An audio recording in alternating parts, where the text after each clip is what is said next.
I am Mohammad Bilal, son of Dr. Mohammed Arif, and studying second year M1 of a pre model school and college.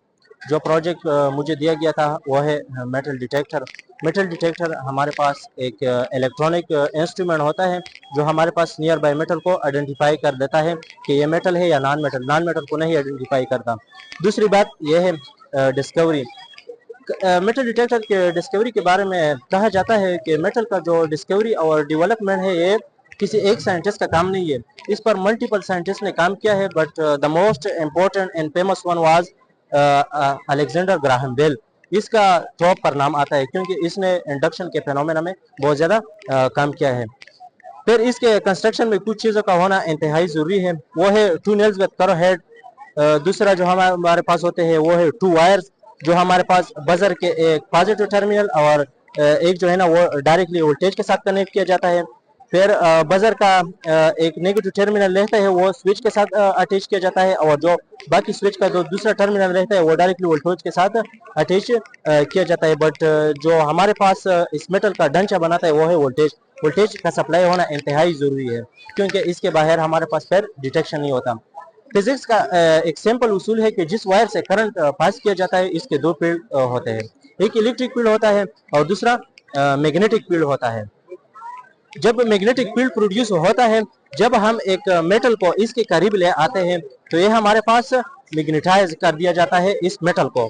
इस metal में एक current induce किया जाता है जिसको हम कहते हैं ईडी करंट। जब ईडी करंट प्रोड्यूस हुआ तो अल्टरनेटली मैग्नेटिक फील्ड भी प्रोड्यूस हुआ।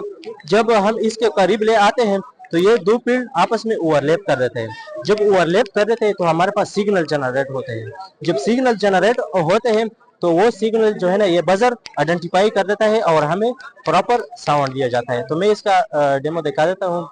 ये हमारे पास एक मेटल है, पहले आपने सर्किट को ओपन करना होगा, इसके बाद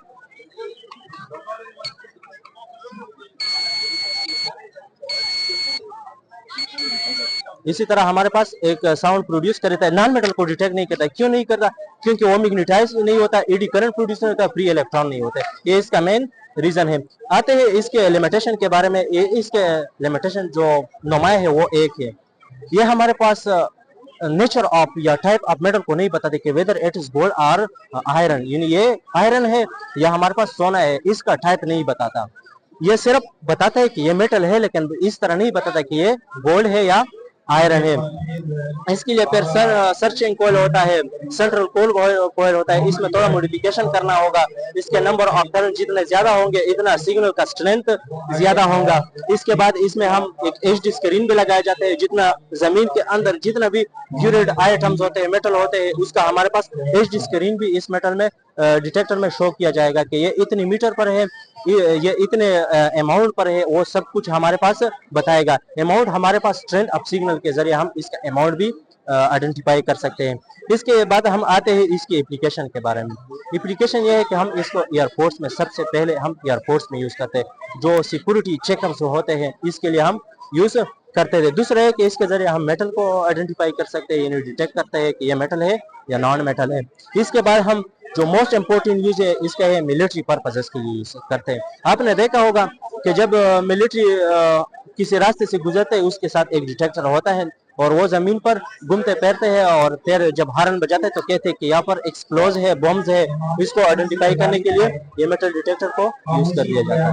thank you, that was metal detector.